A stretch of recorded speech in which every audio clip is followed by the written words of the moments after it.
परम शांति, परम शांति।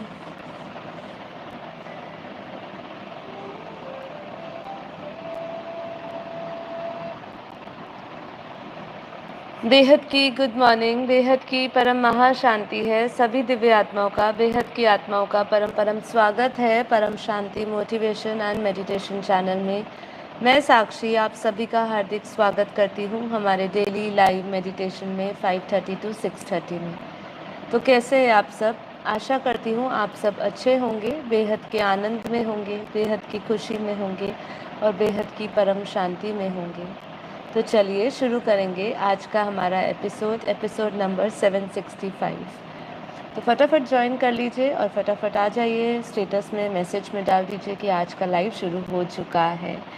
तो आज मंडे का दिन, शुरुआत हमारे इस वीक की, आज की पहली क्लास। तो जैसे कि हमने सैटरडे परम शांति दिवस के दिन मैंने आपसे बात की थी कि हम बात करेंगे कि कलेश और अविद्या में क्या संबंध है। आज उसके बारे में बात करेंगे, साथ में ये भी जानेंगे पंच कलेश है क्या।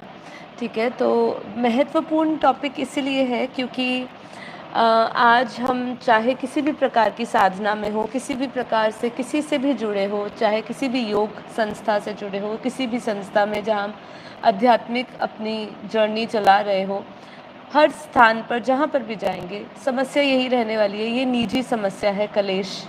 क्योंकि क्या है कि कलेश हमारे मुकते नहीं है, मिटते नहीं हैं। ठीक है, अब वो कलेश हमारे मिटते नहीं हैं, इसीलिए हमारी जो आध्यात्मिक यात्रा है, जहाँ पहुँचनी चाहिए, जहाँ तक हमें जाना चाहिए, जहाँ हमें एक सुकून मिलना चाहिए, जहाँ हमें मिलना चाहिए कि हमने प्राप्ति करी है, जो हमने पाया है, ज्ञान में पाया है, हमने जो भी हमने योग सीखा है, उससे प्राप्ति क्यों नहीं हो रही है?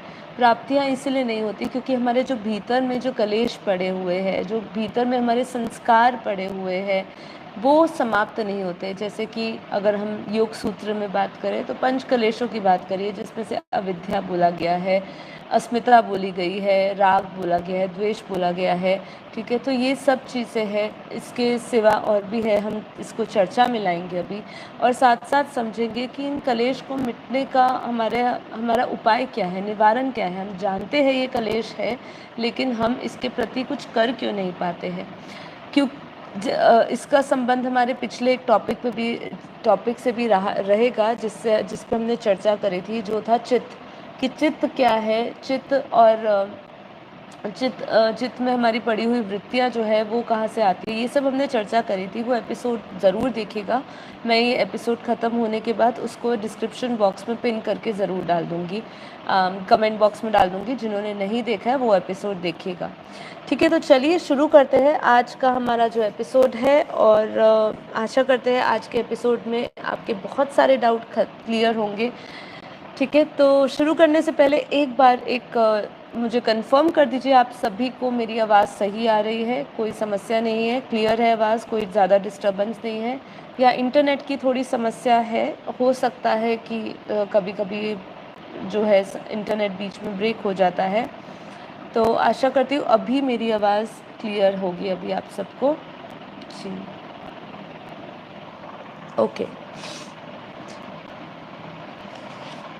ठीक है। तो यहाँ पे हम बात करने वाले हैं कि कलेश और अविद्या के बीच में संबंध क्या है, लेकिन उससे पहले हम ये समझेंगे कि पंच कलेश जिसकी बात करी गई है पतंजलि योग सूत्र में, वो क्या है। उपनिषद गीता बापूजी के आत्मज्ञान की दृष्टि से हम सभी से बहुत गहराई से समझने वाले हैं।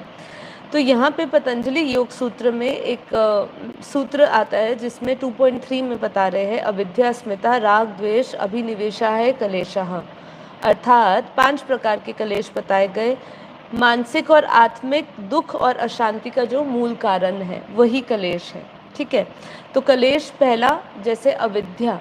अविद्या का मतलब क्या है? अविद्या का मतलब अज्ञान की अवस्था, मूल अज्ञान की अवस्था, जहाँ पे मैं कौन हूँ, ये प्रश्न का उत्तर जो है आपके पास वो गलत मानना। ठीक है, बहुत सिंपल है, साधारण सी बात है। इसका मतलब ये कि मैं कौन हूँ, इस प्रश्न का उत्तर गलत मानना। अब तक हम क्या गलत धारणाएं लेते आए हैं, क्या गलत मानते आए हैं, वो ये है कि शरीर को आत्मा मानना, नश्वर को शाश्वत मांगना और सुख को विषयों में ढूंढना। ठीक है, तो ये हम लगातार करते आए हैं और अभी भी कर रहे हैं। ठीक है, अब समस्या क्या है, जब तक इस पे ज्ञान का प्रकाश नहीं पड़ता, जब तक आप अपनी पहचान को ढूंढते नहीं, जिज्ञासा नहीं आपके भीतर पैदा होती, तब तक आप उस तरफ नहीं जाते हो। जब तक उस तरफ नहीं जाओगे तब तक आपको सत्यता नहीं भाषित होगा। अभी हो क्या रहा है कि हम असत्य को ही सत्य मान रहे हैं, यही कलेश का कारण है। ये मूल अज्ञान जो है, जो अविद्या है, वही जो है दूसरे सभी कलेशों की जनक है। ठीक है, ये मूल बीज है जो अविद्या है, अब मूल बीज है सभी कलेशों का जनक है, यही अविद्या है। क्या अविद्या है? शरीर को शरीर को आत्मा मानना, नश्वर को शाश्वत मानना और सुख को विषयों में ढूंढना। जो भी विषय है हमारे संसार के, इंद्रियों के, ज्ञान इंद्रियों के, मन के, उनको ही हम अपना सुख मानते हैं। तो ये है अविद्या, बहुत साधारण शब्दों में। अब इससे जो दूसरे कलेश पैदा होते हैं इसके बारे में जानेंगे। अस्मिता, अस्मिता मतलब अहंकार, मैं और मेरे का भाव। जब बुद्धि, मन और इंद्रियों में को मैं मान लेती है, ठीक है, बुद्धि ने जब तक मन और इंद्रियों को पकड़ के रखा है ना, तब तक आपके कलेश मिटने वाले नहीं हैं। इसीलिए बापूजी ने इस बुद्धि हमारा जो योग है, ज्ञान योग जो है, बुद्धि योग है, संकल्पों द्वारा क्या कहा है कि हम इसको ना देखते हुए उसको देखें जहाँ जाना है।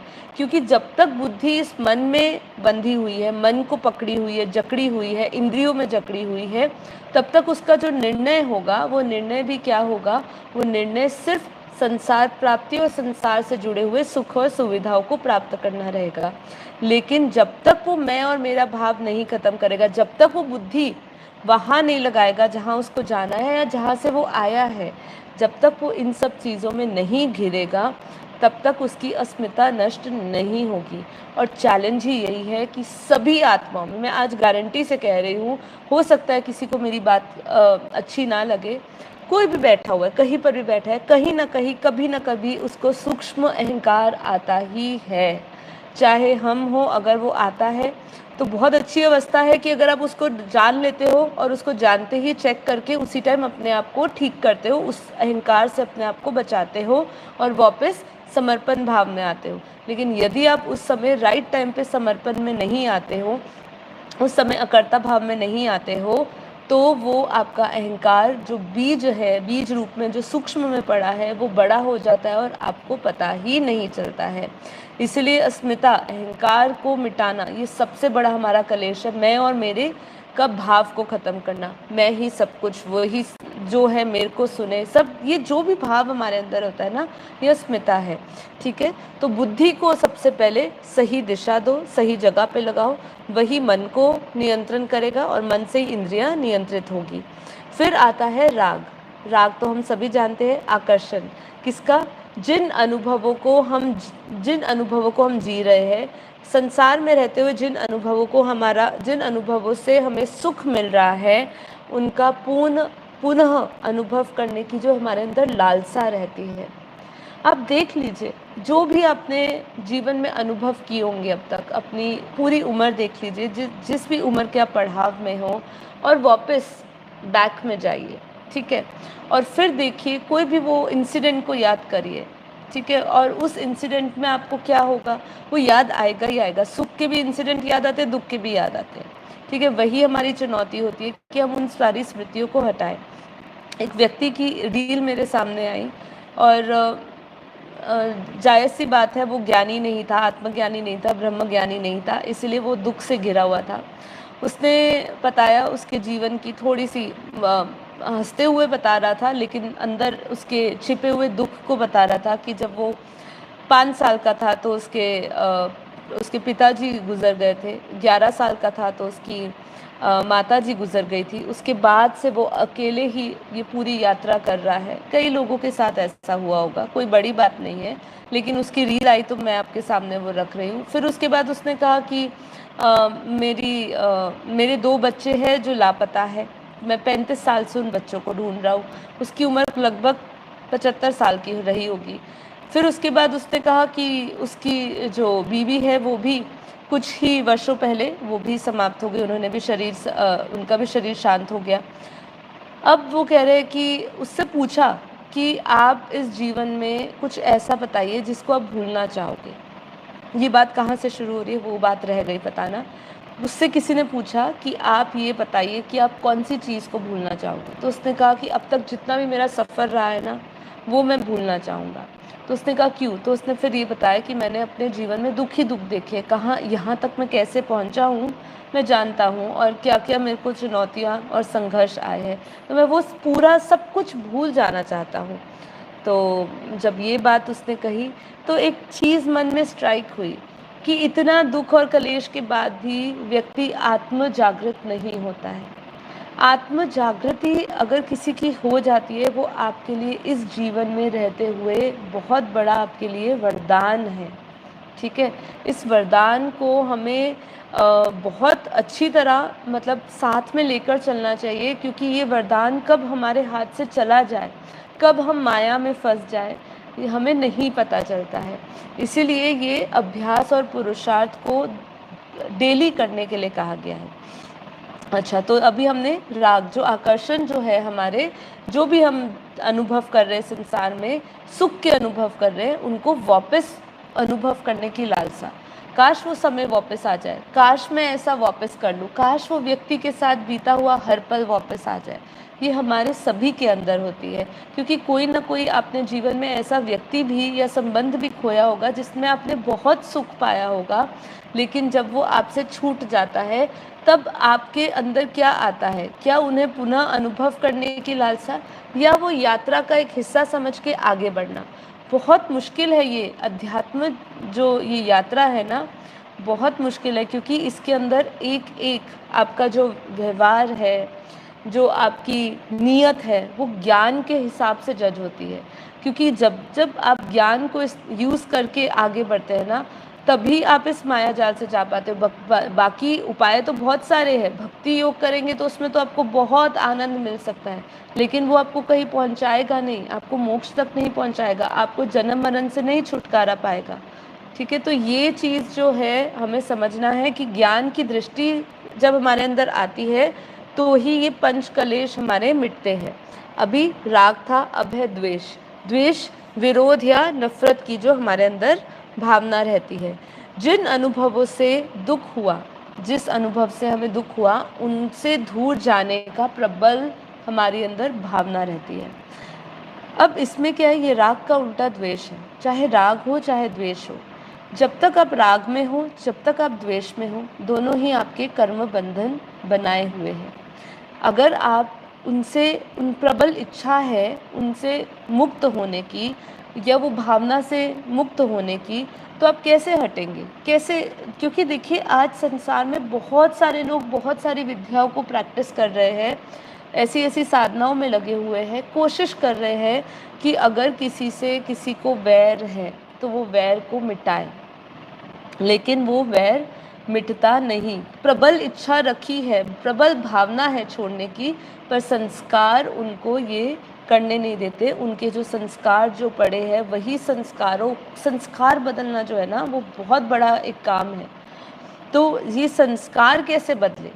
जब तक हम सही या ज्ञान योग नहीं सीखते ना, तब तक हमारी जो प्रबल भावना होने के बाद भी हमारे अंदर संस्कार न बदलने के कारण हम उसी द्वेष में, न चाहते हुए हम दुखी होते रहते हैं, न चाहते हुए हम किसी से नफरत करते हैं, न चाहते हुए हम किसी से विरोध करते हैं।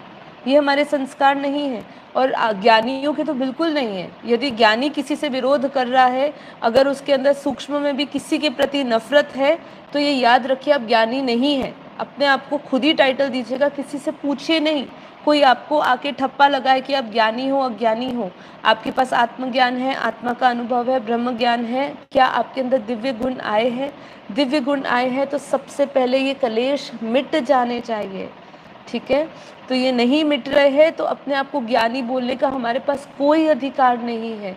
मैं यहाँ पे बात कर रही हूँ, तो अगर मेरी भी किसी भी क्षण अगर वो स्थिति है जहाँ मैं किसी से तुलना कर रही हूँ, जहाँ मैं किसी को नीचा दिखा रही हूँ, जहाँ मैं किसी से बात कर रही हूँ, जहाँ किसी से नफरत का भाव है, चाहे मैं उसको नहीं बता रही हूँ जिससे मेरे अंदर विरोध या नफरत है, लेकिन मैं तीसरे को बता रही हूँ ये, तो भी याद रखिएगा कि हमें ये ज्ञानी कहने का अधिकार बिल्कुल नहीं है। और बेहद की परम परमात्मा तो कहने का बिल्कुल ही अधिकार नहीं, वो तो बहुत ही उच्च कैटेगरी की आत्मा है। वो ये कले कलेशों से भी दूर रहती है, वो अपने गहरे मौन में रहती है, एक बाप दूसरा ना कोई होता है, वो किसी को जज नहीं करती, क्या कौन कर रहा है उसको कोई कोई लेना देना नहीं होता है, तो वो ऐसी नीरस अवस्था में रहती है बिल्कुल। दूसरे पांचवा अभिनिवेश। अभिनिवेश क्या है?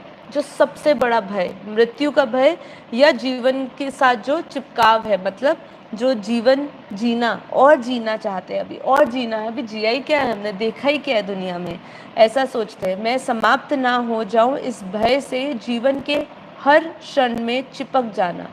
आपने कई लोगों को देखा होगा, कई लोग बोलते हैं एक ही तो जिंदगी मिली है, जी लो अच्छी तरह इसको, क्या पता कल वो क्षण रहे या ना रहे। अरे भाई लोग, सबसे बड़ी बात यही समझनी है हमें कि ये क्षण ना रहे, इसीलिए ही आपको इस आध्यात्मिक की ज़रूरत है, आत्मिक ज्ञान की ज़रूरत है। ये क्षण नहीं रहा तो फिर क्या होगा? हमारा अभी उल्टा है। उल्टा क्या है? उल्टा यही है कि मैं समाप्त ना हो जाऊं, इसलिए जितना बटोरना चाहते बटोर ले, ये भी बटोर ले, वो भी बटोर ले, कुछ छूटे नहीं। बस भगवान छूट सकता है, परमात्मा का ध्यान छूट जाए, परमात्मा को का समर्पण छूट जाए, ये चलेगा, क्योंकि ये दिख नहीं रहा है, ये प्रत्यक्ष नहीं है और इसकी प्राप्ति भी प्रत्यक्ष नहीं है, इसीलिए ये छूटना जायज़ है, ये चलेगा हम सभी को। लेकिन ऐसा नहीं, यही तो है कि ये क्षण मिट गया, आत्मज्ञान से हम वंचित रह गए, तो हम कभी भी आने वाला, मैं तो कहती हूँ कि आने वाला जो हमारा जन्म हुआ, मतलब बापू जी ने तो पूरा मल्टीवर्स ट्रांसफॉर्म की बात करी है, परिवर्तन की बात करी है, और ये समय जो है अंतिम समय है। पर एक घड़ी जो इस ज्ञान से नहीं जुड़े हैं, उन लोगों के लिए जो नहीं जानते हैं बापू जी के लक्ष्य को, जो ये नहीं समझते हैं कि अभी अंतिम समय है, युग परिवर्तन में ही ये महाकाल का समय है, तो इस समय अगर हम लोगों ने ये नहीं जाना, आत्मज्ञान नहीं जाना, और इसी क्षण को जीने में और बटोरने में सब कुछ लगे रहे, तो ये निश्चित समझ लीजिए कि अगला जन्म भी होगा ना, तो हम लोग मुक्त नहीं हो पाएंगे, मतलब जन्म मरण से नहीं छूट पाएंगे। जन्म मरण से छूटने की सिर्फ और सिर्फ समझ लीजिए यही क्षण है, यही जन्म है, इसी जन्म में आप कुछ कर लिए तो कर लिए, अगले जन्म में नहीं होगा। कोशिश भी नहीं सोचना कि अगले जन्म में होगा, क्योंकि वायुमंडल जिस हिसाब से है, हम देखते आ रहे हैं हर एक युग में, सतयुग से त्रेता, त्रेता से द्वापर, द्वापर से कलयुग, अब ये कलयुग के समय में वायुमंडल का प्रभाव देख रहे हैं। हम क्या आस रखे हुए हैं कि आने वाला जो वायुमंडल रहेगा अच्छा रहेगा? अगर मान लीजिए हमारी मृत्यु हो जाती है और हम वापस रीबॉर्न होते हैं, वापस पुनर्जन्म ले रहे हैं, एग्जाम्पल ले रही हूँ, थोड़ी देर के लिए आप बेहद के ज्ञान की दृष्टि को भूल जाइए, साधारण ज्ञान, साधारण व्यक्ति के हिसाब से जीव बुद्धि से सोचते हैं। अगर मान लीजिए जन्म वापस होता है, तो आप ये सोचिए कि इस वायुमंडल में, जिस वायुमंडल में अभी से ही हमारे लिए इतना संघर्ष है, ठीक है, तो क्या इस जीवन में हम वापस जब जन्म लेंगे तो क्या संघर्ष नहीं होगा? क्या वायुमंडल दूषित नहीं होगा? जितना वायुमंडल अभी दूषित है, उससे कई लाखों अरबों गुना दूषित हो चुका होगा, ठीक है, क्योंकि कुछ भी, कोई भी परिवर्तन करने वाला नहीं, कोई प्रकाश देने वाला नहीं, कोई बात करने वाला नहीं अध्यात्म की, कोई आत्मा की बात करने वाला नहीं, सब कुछ देह, सब कुछ देह और देह के संबंध, सब कुछ संसार में देह ही सब कुछ है, सबकी अवस्था, स्थिति, चेतना का स्तर उस लेवल पे पहुंच जाएगा। अब आप सोचिए, जब इस जन्म में थोड़ा बहुत ज्ञान के साथ भी हम परिवर्तन नहीं ला पा रहे, थोड़ा बहुत, अभी कहा, पूरी तरह नहीं उतरा, संपन्न संपूर्ण स्वरूप की तरफ नहीं गए हम, तो आप सोचिए अगले जन्म में क्या होगा, क्या गति होगी आपकी, मेरी, किसी की भी, हर एक व्यक्ति की जो इस संसार में है। तो इसीलिए हमें ये जो कहा, मृत्यु का भय और जीवन से अलगाव, जो जीवन से चिपकाव है, ये हमें छोड़ना होगा। ये जो हमारी वृत्ति है, ये जो हमारा संस्कार बना है, जी ले बस अपनी जिंदगी, कल हो ना हो, है ना, ये कल हो ना हो, इसीलिए जी ले अपनी जिंदगी, नहीं, इस जीवन में आत्मज्ञान प्राप्त कर ले। है ना, तो ही आप बच पाएंगे। क्योंकि इन दोनों में, कलेश और अविद्या में अंतर के साथ साथ जो इसका जो संबंध है वो बहुत ही घनिष्ठ संबंध है। तो देखिए यहाँ पे अविद्या का अर्थ जिसको जानना चाहिए वो हम नहीं जान रहे हैं। ठीक है, अब इसके संबंध के ऊपर आएंगे कि इनका संबंध क्या है। अविद्या जड़ है, बाकी जो चार कलेश है वो उसकी शाखा है और उसका फल स्वरूप है। यहाँ पे अविद्या फिर से समझाते हुए क्या कह रहे हैं कि जिसको जानना चाहिए वो नहीं जानना, वही अविद्या कहा जाता है। ठीक है, परम सत्य सनातन ही केवल जानने योग्य है और वो है परम पिता। उसके अलावा कोई भी जो भी है वो अविद्या है। जैसे अनित्य सृष्टि यानी क्षणिक सृष्टि में नित्य खुशी को खोजना, जड़ में चेतन की खोज करना, जैसे एक पार्टिकल में भगवान की हम खोज कर रहे हैं। अपवित्रता में पवित्रता की खोज करना, जैसे शरीर में पवित्रता की खोज रहे हैं। ठीक है, आप खुद ही रिलेट करते जाइए आज की स्थिति और अपनी भी मनोस्थिति जब जब बदलती है, क्या अभी भी हम ऐसे करते हैं? ये मैं जब भी सुनती हूँ, काफ़ी लोगों को सुनती हूँ, मतलब जब हमारे यहाँ पे जो लोग आते हैं उनका भी एक्सपीरियंस सुनते हैं, उनके भी हम बातचीत होती है या ज्ञान की चर्चा होती है, तो मुझे साफ साफ ऐसा ही लगता है कि अभी हमें बहुत बहुत पुरुषार्थ करने की आवश्यकता है ना। कहीं पर भी हमें रुकना नहीं है ये सोच के कि हम उस अवस्था में पहुंच गए हैं। ये अवस्था जो है, जो हमें परम अवस्था मिली है, अगर ये परम अवस्था का भी अभ्यास नहीं रहा तो ये भी हमारे लिए क्षणिक बन जाती है। ठीक है, और फिर इसी के राग और इसी के दुख में भी हम फंस जाते हैं। ये अवस्था आज आई, मान लो आपने आज अनुभव किया आत्मा का, कल अनुभव नहीं होता। ये स्थिति से भी आपको राग हो जाता है कि ये क्यों नहीं हुआ, और वही विचलित, वही हलचल कि क्यों नहीं हो रहा, क्यों नहीं हो रहा, वो धीरे धीरे आपकी संकल्प शक्ति को और कमज़ोर कर देता है। तो इसीलिए बापूजी ने हमेशा क्या कहा है कि अपने जो जितने भी संस्कार परिवर्तन पहले करिए। जब संस्कार परिवर्तन होगा और मूल गुण आपके बाहर आएंगे तो हर चीज़ स्वाभाविक हो जाएगा। अभी क्या है, कुछ भी स्वाभाविक नहीं है। अभी हमारी कोशिश है, कोशिश क्या है, अपने स्वभाव, जो हमारा मूल स्वभाव है उसको जागृत करना। अभी हम उसको जागृत कर रहे हैं, वो बाहर आता है, कुछ क्षण के लिए रहता है, वही नेचर में हम थोड़ा रहते हैं, अपनी मूल प्रकृति में, परम शांति में, परम प्रकाश में, परम सुख, परम आनंद में रहते हैं। थोड़ी देर के लिए रहते हैं, थोड़ा हम किसी को दुख ना देना, जो भी बापूजी ने हमें धारणाएं सिखाई है वो धारणाओं में रहते हैं, सुनते हुए नहीं सुनना, पर ये थोड़ी देर के लिए रहता है, फिर थोड़े समय बाद ये चला जाता है। क्यों चला जाता है? क्योंकि इसकी प्रैक्टिस नहीं है। अब इसकी प्रैक्टिस नहीं है तो क्या होगा हमारा कि ये नेचुरल जब तक नहीं बनेगा। मेरा कहने का यहाँ मतलब क्या है, जब तक वो आपका एक नेचुरल स्वभाव नहीं बनेगा। जैसे अभी मेरा नेचुरल स्वभाव है, मान लो एग्जाम्पल कि किसी ने कुछ कहा तो मुझे उसको सीधा रिएक्ट करके गुस्से से बोलना, ठीक है, या मेरे अंदर क्रोध का जो है एक नेचुरल भाव है, मेरा मतलब एक गुण है जो प्रधान है, मैं उदाहरण के तौर पे समझ आ रही हूँ। अब वो गुण मैंने दबाने की कोशिश करी। क्यों दबाने की कोशिश करी? ऐसे सप्रेस कर रही हूँ कि मुझे नहीं करना, नहीं करना है, नहीं करना है। सप्रेस हो रहा है, अच्छी बात भी है और करने की आवश्यकता भी है हमें, कि उसको हमें सप्रेस की जगह उसको बदलना है, उस भाव को। जैसे अगर गुस्सा आता है तो परम शांति बोलो कि मैं परम शांत आत्मा हूँ। गुस्सा जो है वो मेरा क्रोध जो है उसको नष्ट करने के लिए, उसको समाप्त करने के लिए आपको दिव्य संकल्प रोज लेने हैं। जब तक आपका भीतर का संस्कार नहीं बदलेगा, जब तक आपका एक नेचुरल फ्लो या स्वभाव नहीं होगा कि परम शांति है, तब तक वो आपके व्यवहार में नहीं दिखेगा। नहीं तो क्या होगा, व्यवहार आप सबके सामने तो अच्छा रखेंगे, लेकिन दूसरों, जहाँ पे आपको लगता है कि मेरी अभी पर्सनल स्पेस है, मुझे कोई यहाँ जज करने वाला नहीं है, वहाँ पे अपना स्वभाव और अपने संस्कारों को चेक करिएगा। ठीक है, वहाँ हम अपने नेचुरल स्वभाव में रहते हैं या उस समय हम जड़ में रहते हैं, उस समय अविद्या में रहते हैं, उस समय हमारे अंदर कलेश उठते या नहीं उठते, ये अपने आप को उस समय चेक करिए, जब अकेले हो, जब पर्सनल स्पेस हो आपकी, और जहाँ आपको जज करने वाला ना हो, ऐसे लोग हो जिनके सामने आप जैसा तैसा रहो, कोई आपको कुछ जज नहीं करने वाला, या आपको डर नहीं है कि मेरी ओरिजिनल पर्सनालिटी सामने आ जाएगी तो क्या होगा। आपको जहाँ पे वो डर नहीं है, वहाँ पे आपका रिएक्शन कैसा रहता है। अगर वहाँ पे भी आप परम शांति में रहते हो तो आप जीत गए हो, लेकिन अगर नहीं परम शांति में रहते हो तो बहुत काम करना बाकी है।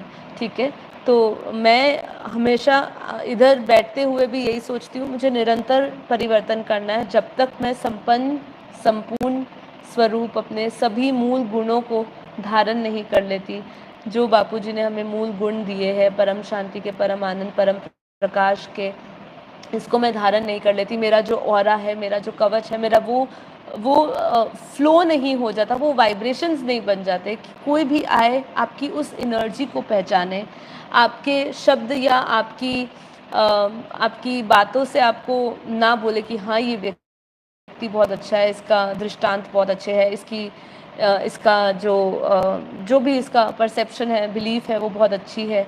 नहीं, आपकी ऊर्जा से आपको पहचाने। तो ये मेरा पर्सनल मानना है कि आपके वाइब्रेशंस जो है वो भीतर का जो स्वभाव है ना, एक तो बाहरी है कि आप एक बाहरी बनावटी दिखा रहे हो, एक है भीतर। तो जो भीतर है ना, उससे आपके वाइब्रेशंस फूट फूट के बाहर आने चाहिए। ठीक है, और फिर वो है ना, फिर कोई चाहते हुए भी आपको गलत नहीं बोल सकता है। ठीक है, चलिए आगे। अविद्या जड़ है, बाकी चार जितने भी है वो कलेश उसकी जो है उसकी शाखा है और फल है। जब अविद्या आती है, मैं शरीर हूँ, मुझे चाहिए, मैं दुखी हूँ। ठीक है, और फिर अहंकार आता है। जब ये जो अविद्या है, अविद्या में वही जिसको हम सत्य जानना चाहिए वो सत्य नहीं जान रहे हैं, उस प्रश्न का उत्तर हम गलत समझ रहे हैं, हमने ये जाना था अविद्या जो जड़ है। अब अविद्या जब आती है तब क्या होता है, फिर आता है अहंकार, अस्मिता आती है, और फिर अस्मिता से, अहंकार से आता है राग और द्वेष के द्वंद्व बनते हैं, और अंत में अभिनिवेश होता है, अर्थात मृत्यु का भय हमारे भीतर आता है। तो जो अविद्या है वो बंधन का बीज है। बहुत स्पष्ट शब्दों में समझाया जाए, अविद्या और कलेशों में जो चार कलेश हमने समझे, अस्मिता, राग, द्वेष और अभिनिवेश, ठीक है, ये चारों कलेशों में और अविद्या में क्या संबंध है कि जो अविद्या है वो बंधन का बीज है, वो बीज है, वो हमारा ज्ञान, जो अज्ञान की अवस्था है वो बीज डला हुआ है, और कलेश जो है वो आत्मा के द्वंद्वमय खेल है। ठीक है, तो यदि हम बीज में सही प्रकार का पानी डालें, सही पानी डालें, उसको हम खाद डालें, ठीक है, तो उसमें से जो, मान लीजिए बीज में से जो पौध बन रही है, जो पौधा बन रहा है, काफ़ी बार क्या होता है, वो पौधा बनने के बाद भी सड़ जाता है ना। आपने देखे होंगे कितने सारे पेड़ है जो, जिसमें आपने बीज डाला हो, अंकुरित हुआ, पौध बना, एक छोटा सा पौध आ गया, लेकिन उसके बाद भी वो सड़ जाता है। सोचिए कि बड़े से बड़ा, बड़ा सा बड़ा, एक बहुत सुंदर उदाहरण आपसे बात करते करते याद मुझे कि देखिए प्रकृति कैसी है कि अगर कोई बीज अंकुरित होके पौधा बना है, पौधा बन के वो काफ़ी बड़ा होकर एक अच्छा पेड़ का रूप ले रहा है, और अगर वो धीरे धीरे बहुत बड़ा पेड़ भी बन जाता है, तो भी उसका खतरा कैसा मंडराता है कि यदि ज़मीन में पड़ी दीमक उस पेड़ को खा जाए, उस पेड़ पे लग जाए, तो वो पेड़, खड़ा पेड़ जो इतना बड़ा, जो छाया दे रहा हो, शायद जिसके अंदर फल भी आ रहे हो, वो भी नष्ट हो जाता है। तो सोचिए कि प्रकृति का खेल देखिए, प्रकृति भी किसी के अहंकार को, कि मैं छाया दे रहा हूँ, मैं फल दे रहा हूँ, किसी के अहंकार को ज़्यादा देर टिकने नहीं देती है। तो सोचिए कि अगर हम, प्रकृति हमारा जो ये अहंकार है कि मैं हूँ कुछ, मैं ये शरीर और मैं ही सब कुछ हूँ, अगर ये जो भाव हमारे भीतर चलता है किसी भी तरीके से, कोई भी अविद्या का कोई भी किसी भी रूप में हमारे अंदर संकल्प चल रहा हो, तो प्रकृति इसको नष्ट ज़रूर करेगी।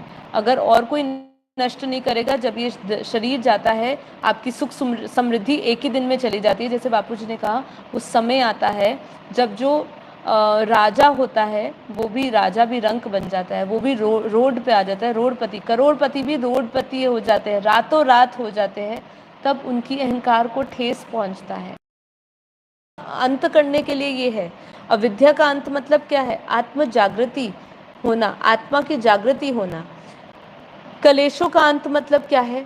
बहुत सुंदर बापूजी की व्याख्या के हिसाब से क्या बता रहा है एआई, ये भी सुनिए, बहुत सुंदर है कि जब आत्मा अपने स्वरूप को भूल जाती है वही अविद्या है, और उसी से संसार का जन्म होता है।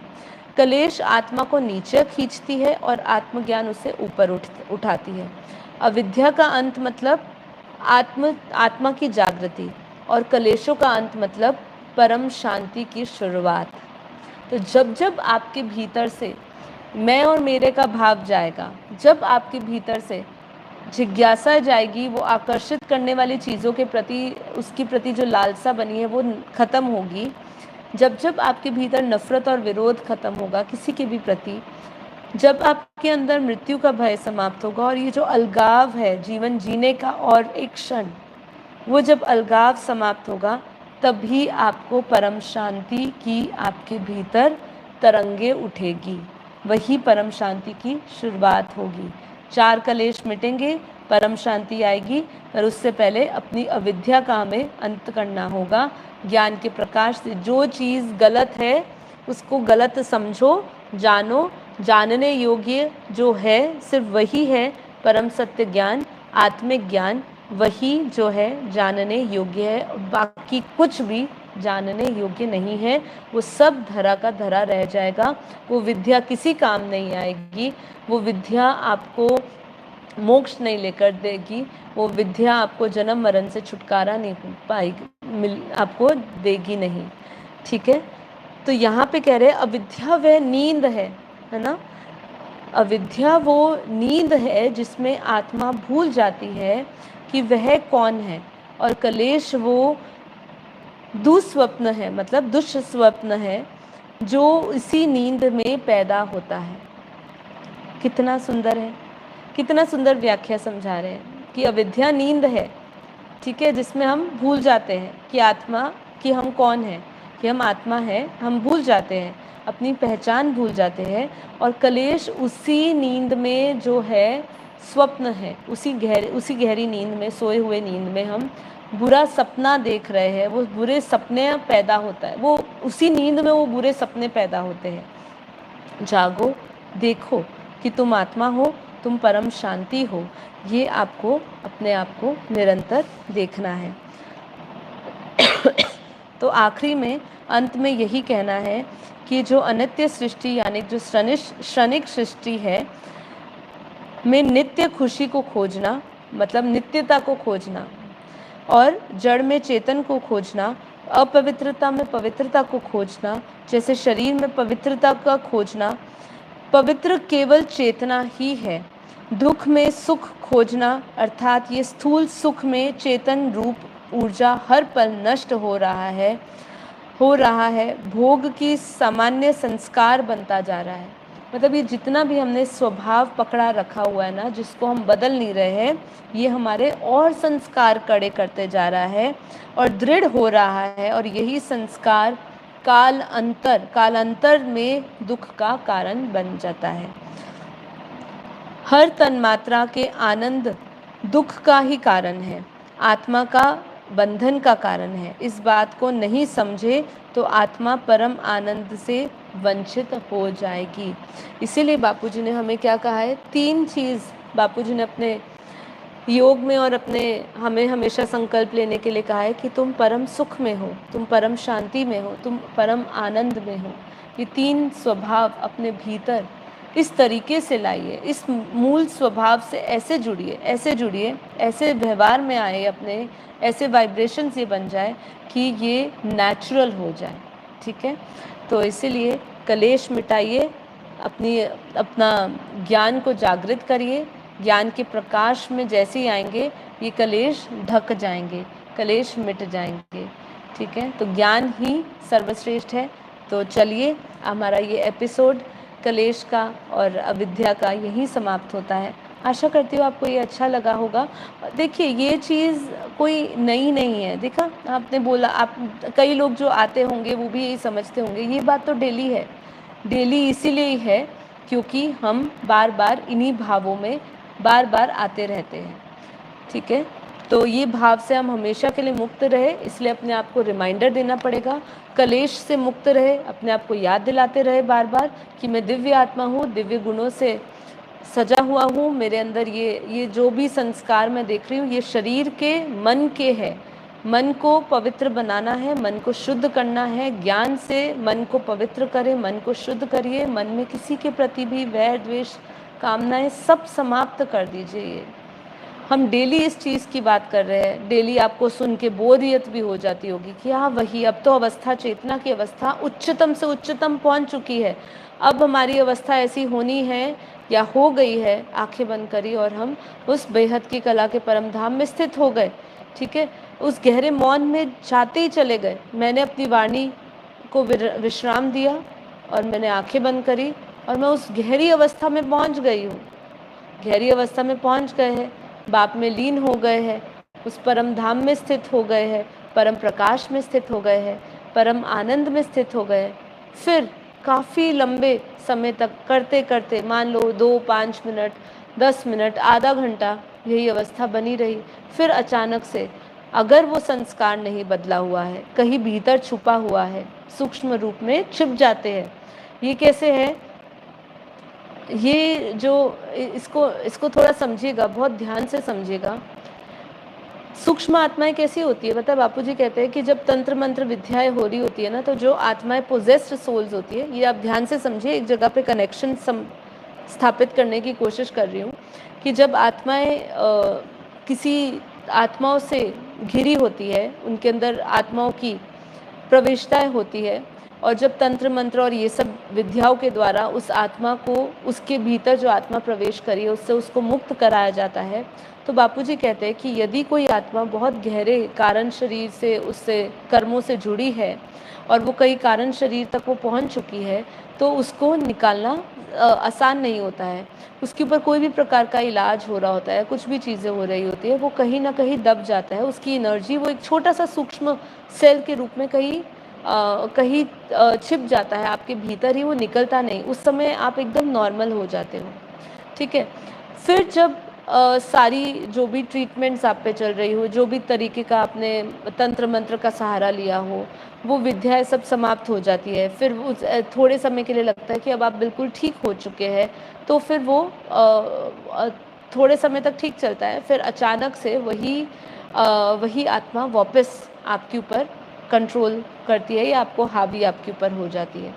तो ये जो है ना, ये जैसे मैं यहाँ पे क्या कहना चाह रही हूँ कि ऐसे कोई चीज़ें होती है जो दबी हुई होती है। तो अभी भी हम जब योग करते हैं, आधा घंटा करें, जैसे 12 घंटे का योग अनंत ने किया, ऐसे ज्योति प्रकाश भाई ने किया, हम भी जल्द करूँगी। मैं भी जब भी समय पूरी तरह मैं निकाल पाऊँगी तो मैं 12 घंटे का मैंने भी संकल्प लिया है योग करने का। तो तभी मैं आपके साथ ये और डिटेल में इसका अनुभव शेयर कर पाऊँगी। लेकिन जब हम लंबे समय तक बैठते हैं एक ही स्थिति में, वो स्थिति हमारी बीच में टूटती ही टूटती है, क्योंकि हम अभी पूरी तरह देह से मुक्त नहीं हुए हैं।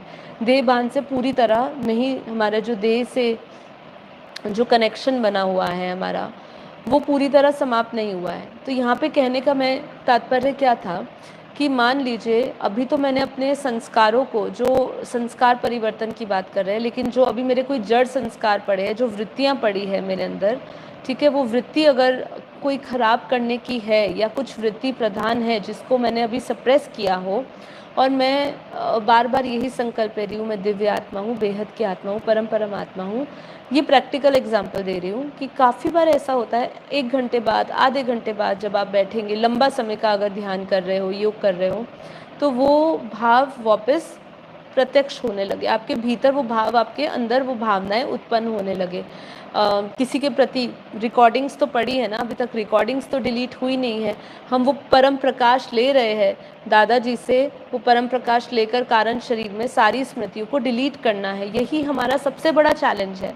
अगर वो डिलीट अभी नहीं हुआ है, पूरी तरह नहीं हुआ है, क्योंकि हम देख तो सकते नहीं, जैसे आईने में हम क्लियरली देख सकते हैं, लेकिन वो तो अंदर है ना, ये तो सब अव्यक्त है। अब ये अव्यक्त चीज़ों को, ये अव्यक्त चीज़ हमारे सामने प्रत्यक्ष नहीं हो रही है, तो अभी क्या होता है कि वो भाव अचानक से उठ जाता है। आप इसको ट्राई करिए। मैं आशा करती हूँ आप मेरी बात समझ पा रहे होंगे कि आधे घंटे 1 घंटे के बाद वो कोई छिपा हुआ भाव किसी के प्रति कोई भी स्मृति के रूप में पड़ा हो, जो अभी तो आधे घंटे तक दबा हुआ पड़ा है, आधे घंटे तक आपको वो विचार ने परेशान नहीं किया है, 1 घंटे तक भी नहीं वो विचार ने परेशान किया है, लेकिन फिर अचानक से कोई तीसरा याद आता है और उस तीसरे के बारे में आपकी बातें शुरू हो जाती है, ठीक है। या तीसरा भी नहीं आता है, कोई और भाव आपके अंदर, कोई और विषय विकार प्रधान हो जाता है, कोई वो भावनाएं आपके अंदर आ जाती है, तो वो आपके लिए एक संकेत है ना, कि अभी आपकी स्मृतियां पूरी तरह डिलीट किसी की नहीं हुई, अभी आप विषय विकारों से पूरी तरह मुक्त नहीं हुए हैं। इसीलिए पुरुषार्थ जारी रखना पड़ेगा, वापस अपने आप को निश्चय टिकाना होगा, बुद्धि में वापस निश्चय लेना होगा और फिर से एक संकल्प पर निश्चय टिकाते हुए वापस अपने मन के भावों को परिवर्तन करना होगा। तो ये मैं 12 घंटे के योग में इसका अनुभव करने जाऊंगी तो ही मुझे और क्लियर होगा कि ये कितनी बार उठता है कि कोई तीसरे ने आपको कुछ कहा हो जो अभी याद ना आ रहा हो, लेकिन जब आप ध्यान में बैठ गए, योग में बैठ गए, अचानक से वो तीसरे की बात याद आ रही है कि उसने मुझे ऐसा बोला था। वो आना नहीं था याद, पर वो आ गया। क्यों आ गया? क्योंकि वो स्मृति में अभी भी पड़ा हुआ है। तो इसीलिए योग को हम ज्ञान से जोड़ते हैं, इसीलिए बार बार हम बेसिक संकल्प बार बार यही लेते हैं, जिससे कि हमारा सारा जो कनेक्टिविटी है, जो हमारा एक हम क्वांटम लेवल पे भी जुड़े हुए, एक हम यहाँ मटेरियल लेवल पे भी जुड़े हुए हैं, हर दोनों तरफ है। अभी हमारी पता है परिस्थिति कैसे है? हमारी परिस्थिति ऐसी है, इस समय स्थिति ऐसी है कि हम दोनों कश्तियों में सवार हैं।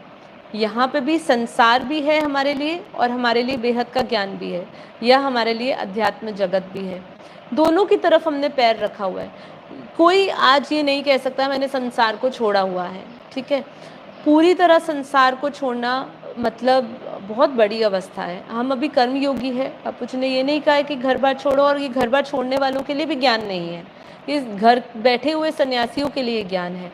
लेकिन जो कहते हैं ना, हम देख रहे हैं, जी रहे हैं उनके साथ, तो हम 90% तो उस भाव में रहेंगे, आत्म भाव में, लेकिन 10% तो वापस देह भान तो आ ही जाएगा कहीं ना कहीं, क्योंकि संस्कारों में अभी वो संस्कार में अभी रिकॉर्डिंग्स पड़ी है, कारण शरीर में वो पड़ा हुआ है। सबकॉन्शियस माइंड पूरी तरह ज्ञान का रूप नहीं लिया है उसने पूरी तरह।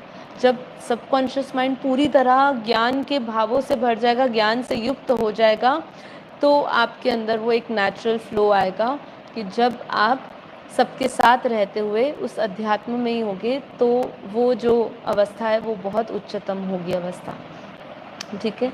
तो आशा करती हूँ आखिरी में आप मेरी बात को समझ पा रहे होंगे। तो ये बहुत आसान नहीं है, और इसीलिए हम डेली इन सब का अभ्यास करते हैं, अपने दुखों को समझते हैं कि हमें कौन सा ताप है, कौन सा दुख है, कौन सा कष्ट है, कर्म बंधन क्या है, बेसिक चीज़ें हैं ये। विषय विकारों से हटना क्या होता है, देह और देह के संबंध क्या होते हैं, ये सब चीज़ों को जब जान लेते हैं तो बुद्धि निर्णय करती है मुझे इनसे छूटना है। बुद्धि निर्णय नहीं करेगी तो कभी भी नहीं छूटोगी, ठीक है। मन कोशिश ही नहीं करेगा मन को उसमें लगाना पड़ता है। वो बुद्धि निर्णय करेगी, निश्चय करेगी, और फिर मन उसमें लगेगा कि नहीं, मुझे इसमें नहीं लगाना, मुझे भगवान में लगाना है, परमात्मा की याद में लगाना है, मुझे समय निकालना है, मुझे मेलों में मेला होने नहीं जाना है, मुझे सिर्फ और सिर्फ परमात्मा का ध्यान करना है, मुझे सिर्फ वही चाहिए, एक वही चाहिए और कुछ नहीं चाहिए। बाकी सब दुनिया गई बाहर में, ये हम सोचते हैं, कितनी देर सोचते हैं चलो कि दुनिया गई बाहर में, लेकिन फिर वापस उसी दुनिया में रम जाते हैं, है ना।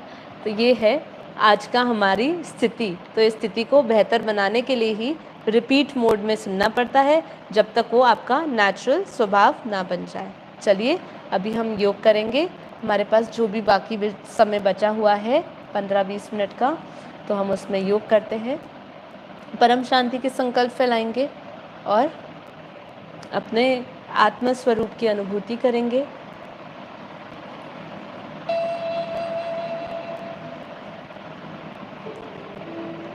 रिलैक्स हो जाइए, परम शांति में स्थित हो जाइए। आज हमने जो भी चर्चा करी है उस चर्चा पे ज़्यादा चिंतन ना करते हुए बस अपने कलेशों को मिटाइए, अपने आप को ज्ञान स्वरूप बनाइए। मैं आत्मा ज्ञान स्वरूप हूँ, परम प्रकाश की हूँ, परम शांति में हूँ, परम आनंद में हूँ, यही मेरे गुण हैं। इसमें कितना सुकून है इन सब में। फिर भी हमारा मन उधर ही जाता है जहाँ बेचैन होना है। क्यों जाना है? मुझे बार बार मैं अपने आप से पूछती क्यों वहाँ जाना है जहाँ पे बेचैनी है, जहाँ दुख है, दर्द है। नहीं जाना है, मुझे वहीं जाना है जहाँ परम शांति, परम आनंद है। वही इस ज्ञान में है, वही परम ज्ञान में जो बापूजी ने हमें आत्मिक ज्ञान, आत्मा ज्ञान, ब्रह्म ज्ञान दिया है, बेहद का परम ज्ञान दिया है, इसी में सुकून है। बस जब ये भाव आपके भीतर आ जाएगा ना, उसी दिन आत्मा की अनुभूति आपके अंदर होनी शुरू हो जाएगी।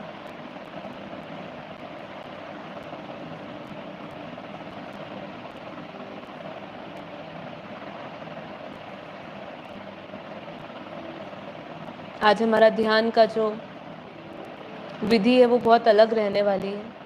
आज हम बापूजी को याद करते हुए, जो हमारे इस चैनल से पहली बार जुड़े हैं, वो जिनको भी मानते हैं, जो भी उनके इष्ट है, फिलहाल आप उनसे जुड़िए। जिनके पास ये बेहद का परम ज्ञान नहीं पहुंचा है अभी, लेकिन यदि आप ये पूरा एपिसोड सुना अब तक और आप चाहते हैं उस आत्मिक अवस्था तक पहुंचना, अपने सभी कलेशों को मिटा देना और अपने परम शांति, परम आनंद स्वरूप तक पहुंच जाना, जहाँ से आए हैं वहाँ जाना चाहते हैं, तो इस ज्ञान को लीजिए, आत्मज्ञान, ब्रह्म ज्ञान को लीजिए, बापूजी के बेहद के परम ज्ञान को लीजिए।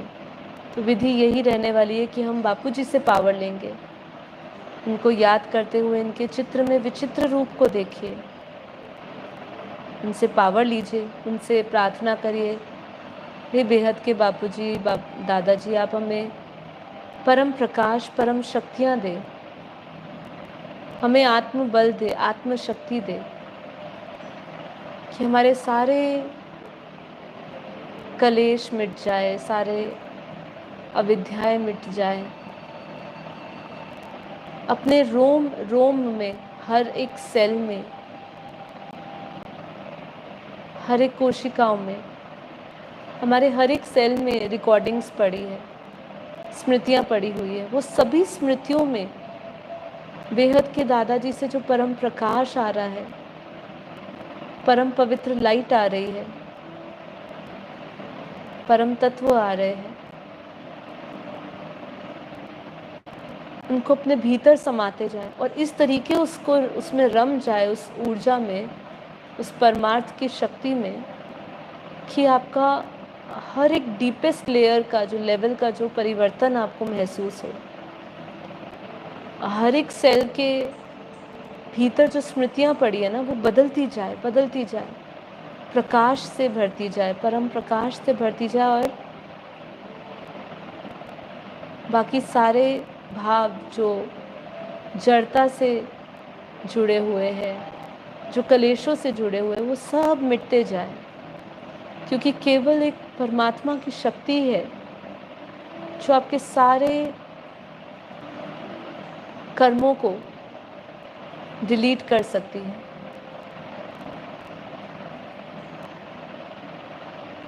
जब स्वयं को हम आत्मा जानते हैं, स्वयं को आत्मा जान, मैं शरीर, मन, बुद्धि से परे दिव्य चैतन्य आत्मा हूँ। आत्मा में स्थित हो जाए,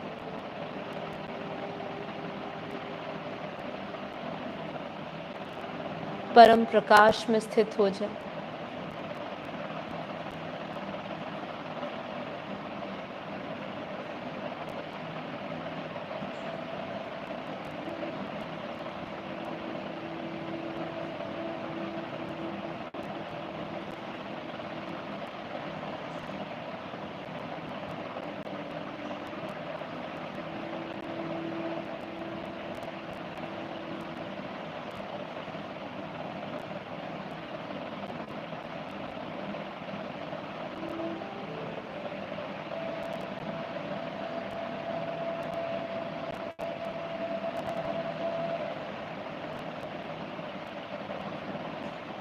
अनंत सूर्यों के समान प्रकाश देखें अपने भीतर।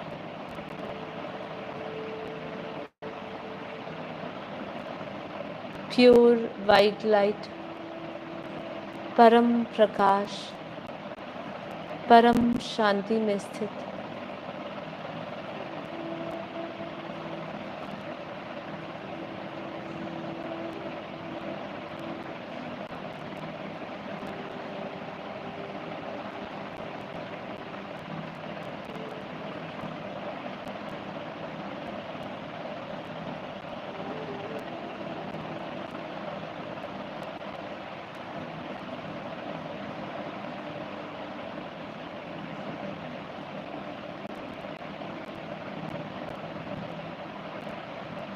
विजुअलाइज करिए अपने भीतर बेहद की कला के परम धाम से, बेहद के दादाजी के मस्तक से परम प्रकाश बरस रहा है।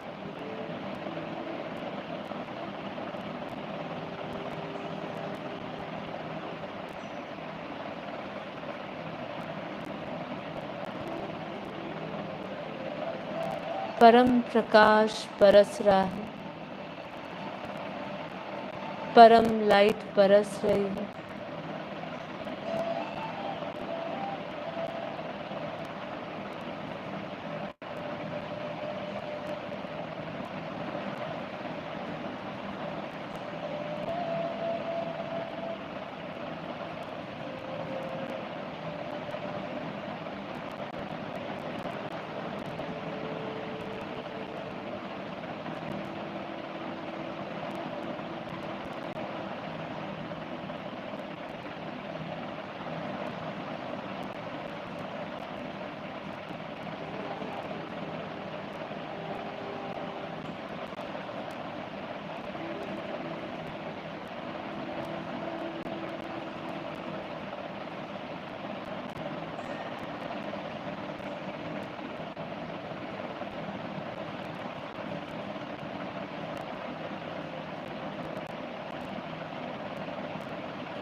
महसूस करिए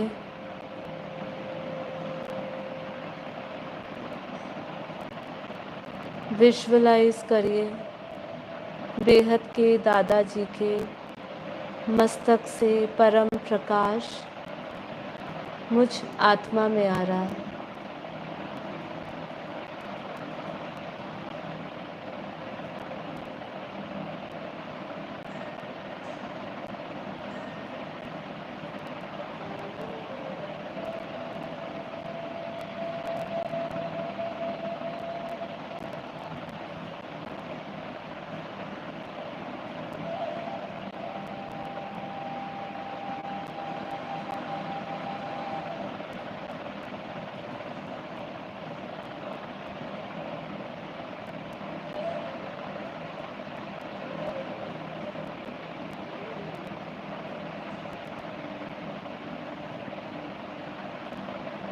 मैं आत्मा बेहद की परम आत्मा बेहद के दादाजी के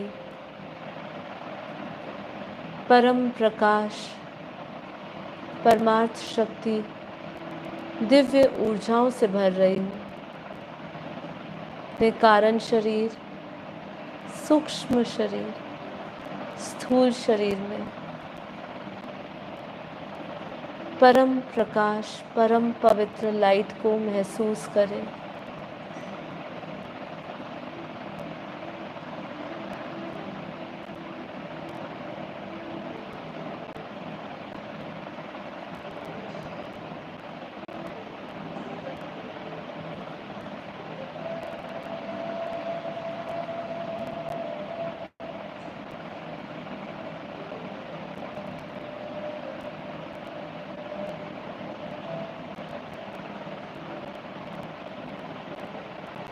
बहुत गहराई से आज महसूस करें कि परमपिता परमात्मा, बेहद के दादाजी का परम प्रकाश, परम शक्तियाँ आपकी डीपेस्ट लेयर तक पहुँच रही है।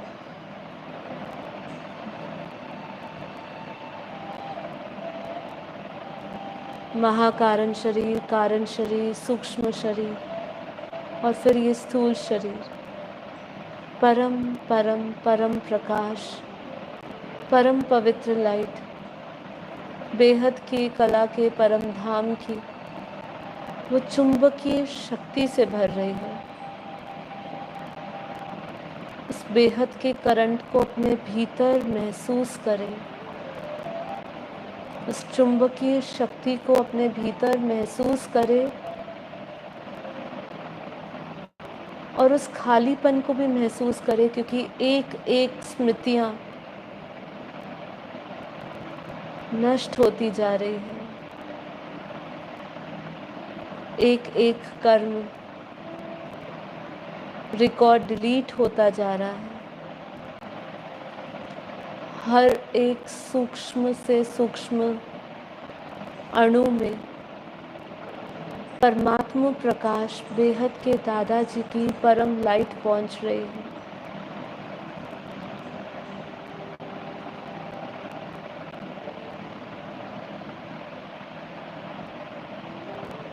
उस ऊर्जा को महसूस करें, परम आनंद, परम सुख का अनुभव करते हुए, नित्यानंद, ब्रह्मानंद, निजानंद, निर्विकार, निर्दोष,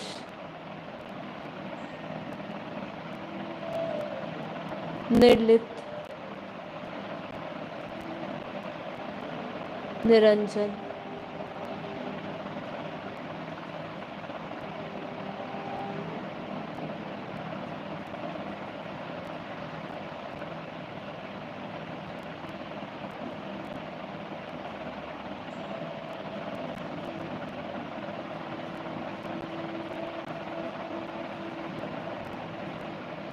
महसूस करिए बेहद के, बेहद की कला के परम धाम का परम प्रकाश आपके शरीर में, सूक्ष्म शरीर में, कारण शरीर में, महाकारण शरीर में और पूरे वायुमंडल में फैला हुआ है।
इन दिव्य तरंगों को अपने भीतर महसूस करें, उस बेहद के परिवर्तन को महसूस करें।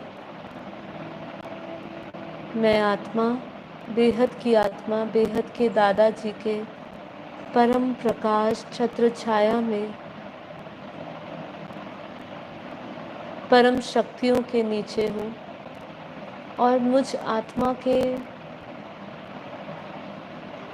सभी कर्म फल, कर्म बंधन शून्य हो चुके हैं। उस खालीपन को महसूस करें।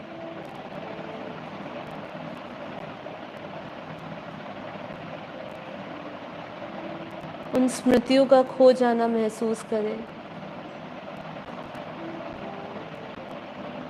निर्बंधन होने का अनुभव करें।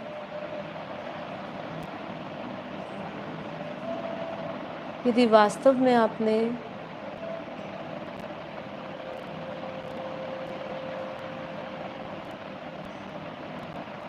इस योग में परम प्रकाश, परम शक्तियाँ दादाजी से ली है, तो यकीनन आप महसूस करेंगे कि आप खाली हो चुके हैं, पूरी तरह खाली। सिर्फ परम परम परम प्रकाश, परम ऊर्जाओं से, बेहद के दादाजी के दिव्य शक्तियों से भरे हुए हैं। अपने दिव्य स्वरूप को बीज रूप अवस्था तक हम पहुँचे हैं, जहाँ मैं आत्मा निराकार, निरंजन, निर्विकार, निर्गुण स्थिति में स्थित उस पॉइंट ऑफ लाइट में हूँ।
परम शांति, परम शांति, परम शांति।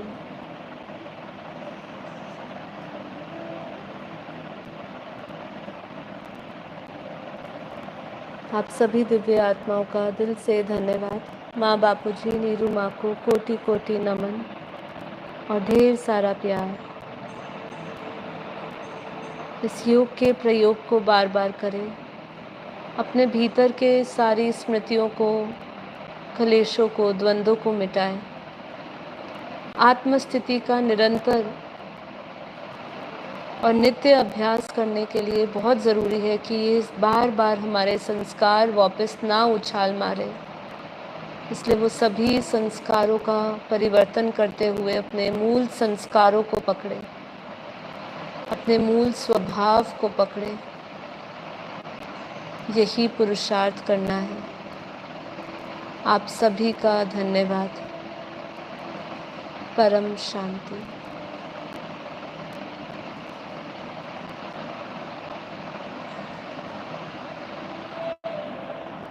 धीरे धीरे आंखें खोलिए।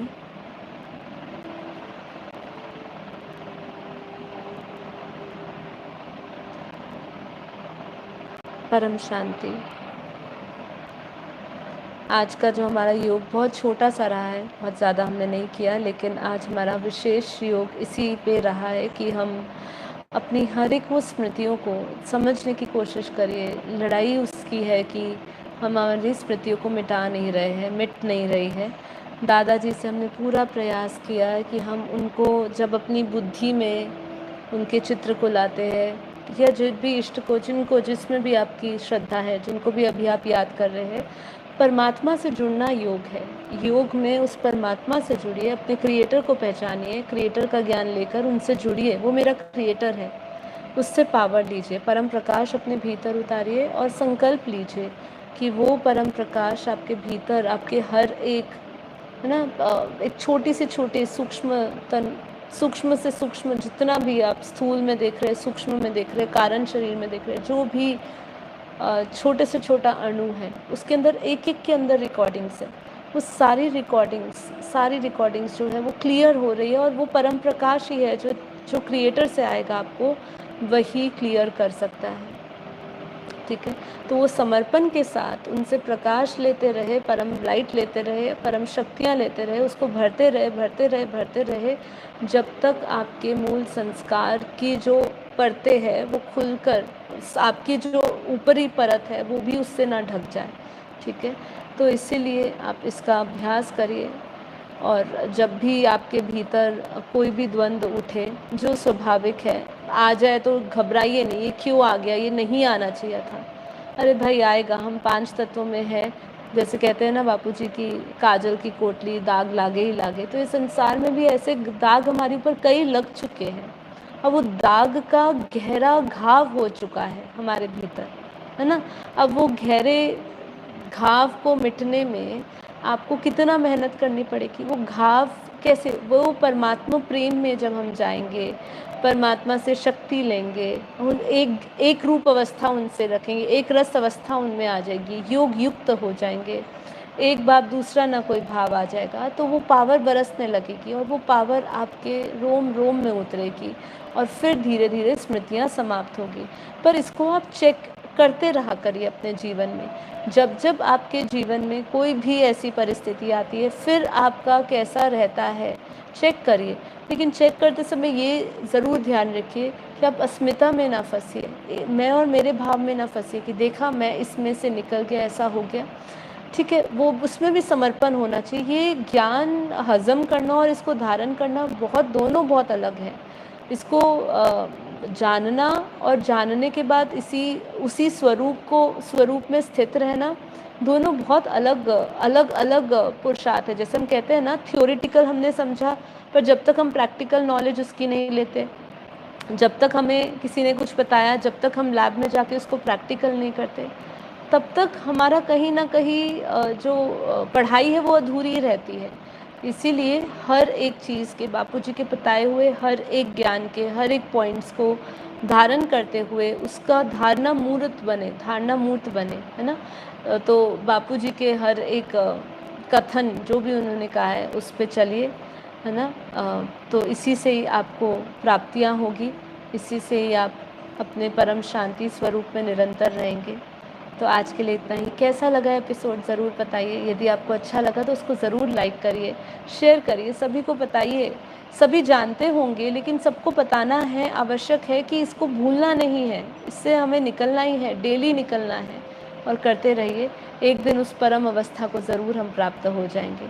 और बाप का जो कार्य है, जो बापू जी ने हमेशा कहा है कि वो एक आत्मा तैयार हो जाए, एक आत्मा तैयार हो जाए, तो अभी आप भी नहीं तैयार, मैं भी तैयार नहीं, इसीलिए नहीं तो कार्य रुका पड़ा है। बस यही समझते हुए, दूसरों को ना देखते हुए, मैं अभी तैयार नहीं हूँ इसलिए कार्य रुका है, बस यही हमेशा ध्यान रखिए। किसी के कारण कड़ी रुकी नहीं है, सिर्फ मेरे कारण रुकी है। मैं यहाँ पे आज 700 एपिसोड ले चुकी हूँ।